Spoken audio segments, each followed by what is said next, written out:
What's going on, everyone? So the Los Angeles Lakers are going to be without Anthony Davis for at least a week. Don't expect if it's longer. Evaluated in a week doesn't mean he'll return in a week. It just means that they're going to reevaluate him. But by the time he's ready and gets reevaluated, we're going to be right around the corner from All-Star Weekend. So he'd get an extra week off, right? Without any games being played. He's probably not going to be back till the All-Star break, right? Lakers are going to do their due diligence. They're going to take their time. They're going to be patient. Last thing they're going to want to do is bring him and rush him back, and now he misses the season or he's hurt come playoffs or something like that, right? They need to be as cautious and careful as possible with Anthony Davis right now. So I do not see a scenario where they're going to rush him back and he'll be back in a week. Again, I could be wrong. Maybe he is back. Maybe he's back, before then, right? Realistically, I don't think that's going to happen. Obviously, we need a Lakers trade. A lot of talk, a lot of conversation about, a Miles Turner and Nikola Vucevic, and, you got all these conflicting reports about, Lakers priority now is a center. Lakers don't have a priority of the center. Lakers, right? There's all this commotion, right, about a center either way. And look, we do and should go trade for a center. But in the meantime, because we're a week away from trade deadline, nothing is likely happening for a week. Now, I could be wrong, right? This is pre-recorded video. Maybe while you're watching this video, maybe we already got a guy. We already got a center. But regardless, even if you get somebody, we should be playing Trey Jemison.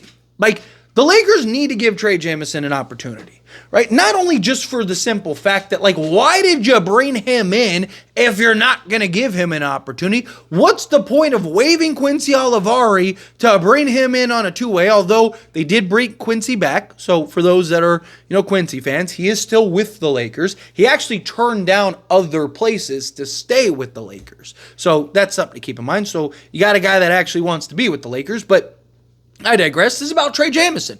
You brought in Trey Jemison to not play him. Jackson Hayes is terrible. Him as your third big in limited minutes, fine. I don't hate it. Sure, you can get away with it. Jackson Hayes coming in, 7 minutes a game, something like that, and just being high energy and, just a floor running guy, give you a different look, fine. I can get behind that. But him as your main center or your primary backup, he's not. The more he plays, the more he gets exposed. The more you see Jackson Hayes play, the worse he starts to look, right? And, okay, fine. What about Christian Koloko? I like Koloko. I have said, I think Koloko is Jackson Hayes, just better discipline and a better shot blocker, right? But Koloko is also, again, very skinny, project. Not that Trey Jemison isn't a project, not that Trey Jemison does any work, but the difference between Trey Jemison and these other two is the other two are little and get pushed around, girth-wise, right? Obviously, they're 7-footers, but, they're not that. I would rather actually have Koloko than Jackson Hayes. That's just me personally. But Trey Jemison is a 6'11", 270 guy. That's the difference. Can we at least see the two things that he is known for and why he was such an intriguing prospect are exactly what the Lakers need? What are those two things, Tyler? Don't worry, I'm going to tell you. It's rebounding and shot blocking. Guess what he's done really well in the limited time that he has played? Rebound and shot block. Right? The guy, in his first game with the Lakers in 12 minutes, got 2 blocks, technically got 3, but Reeves was the closest one. It was Reeves and Jamison both hit the ball at the same time. I don't know if you remember that, but they both hit the ball at the same time. But Reeves was the guy that was closest, so he gets credited for the block, right? He also deferred 4 other shots, right? So again, you saw in a limited sample size, him just be that.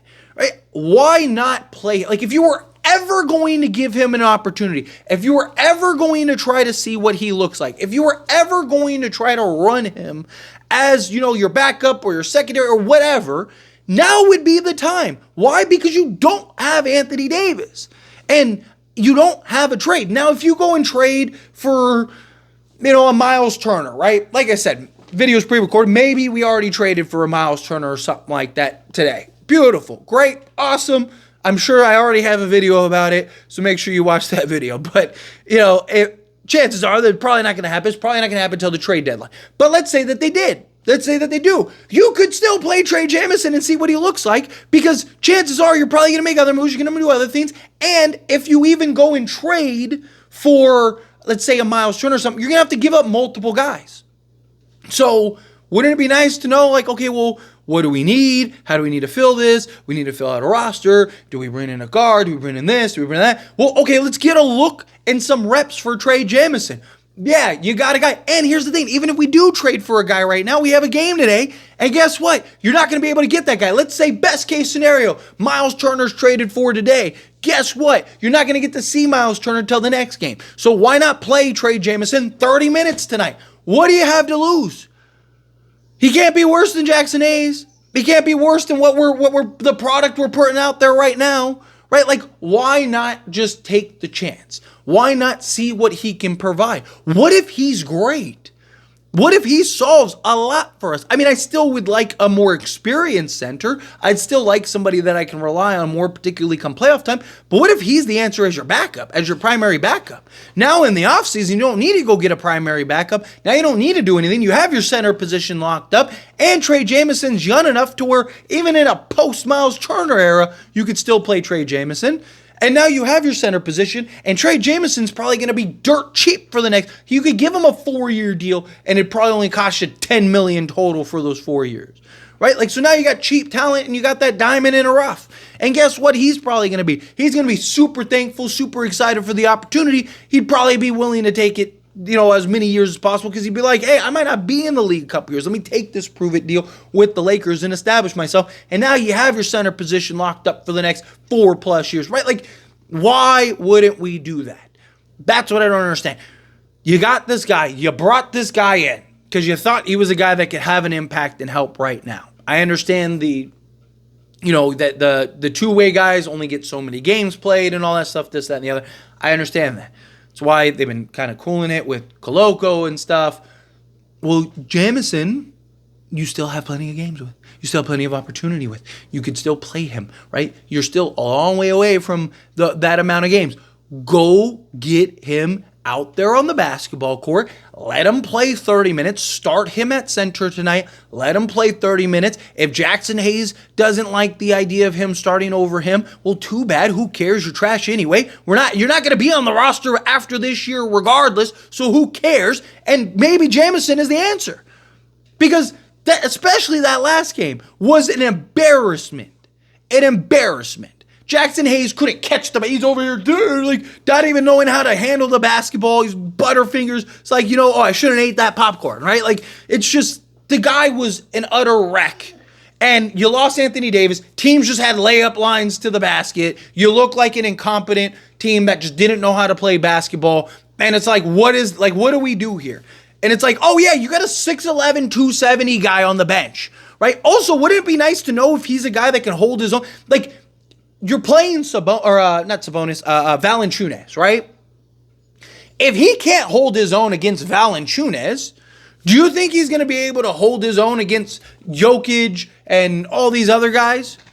Right? Like, this, if Trey Jemison cannot hold his own against the Wizards of all teams, literally the worst team in all of basketball by a large margin, one of the worst teams I think I've ever seen, like, on a basketball court, right? Like, if you're telling me that Trey Jemison can't hold his own in that matchup, then cut him and bring somebody else in, because guess what? He's not the answer, right? Like, let him get the run. Let him get an opportunity. Let him come in and let him be that physical presence. Let him be that interior guy. Let him be that 6'11", 270 guy that could just bully ball on the inside. We saw that dude was a statue. You could not move. He was planting in the interior. Teams were like, bumping his, stop. Like, sit down. Like, behave yourself, child. Like, it was like amazing. It was like, God, this is what a big physical center and a big physical presence feels like and looks like out there on the basketball court,